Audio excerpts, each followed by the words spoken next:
തിയേറ്ററുകളിൽ വലിയ വിജയമായി മുന്നേറുന്ന ചിത്രം മാർക്കോ OTTയിൽ എത്താനൊരുങ്ങുന്നു എന്ന തരത്തിൽ സോഷ്യൽ മീഡിയയിൽ വാർത്തകൾ പ്രചരിച്ചിരുന്നു. ഇതിൽ പ്രതികരണവുമായി എത്തിയിരിക്കുകയാണ് ചിത്രത്തിന്റെ നിർമ്മാതാവ്.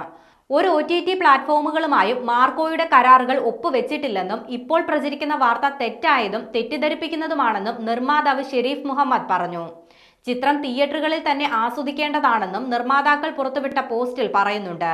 ക്യൂബ്സ് എന്റർടൈൻമെന്റ്സിന്റെ ബാനറിൽ ഷെരീഫ് മുഹമ്മദ് നിർമ്മിച്ച ഹനീഫ ദേനി തിരക്കഥ എഴുതി സംവിധാനം ചെയ്ത ഉണ്ണിമുകുന്ദൻ ചിത്രമാണ് മാർക്കോ. സിനിമ ഇപ്പോഴും തിയേറ്ററുകളിൽ വിജയകരമായി പ്രദർശിപ്പിക്കുന്നുണ്ട്. അത് പ്രേക്ഷകർ ഏറ്റെടുത്ത് ആസ്വദിക്കുന്നതിൽ സന്തോഷവാന്മാരാണ്. ഈ സിനിമ അനുഭവിക്കാനുള്ള ഏറ്റവും മികച്ച സ്ഥലം തിയേറ്ററുകളാണ്.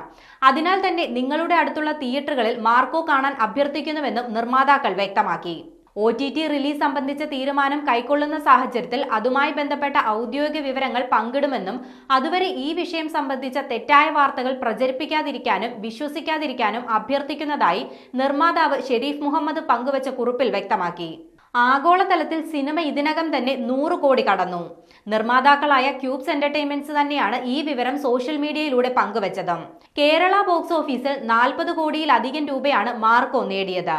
തമിഴ്, തെലുങ്ക് മൊഴിമാറ്റ പതിപ്പുകളിൽ നിന്ന് സിനിമയ്ക്ക് മികച്ച പ്രതികരണമാണ് ലഭിക്കുന്നത്.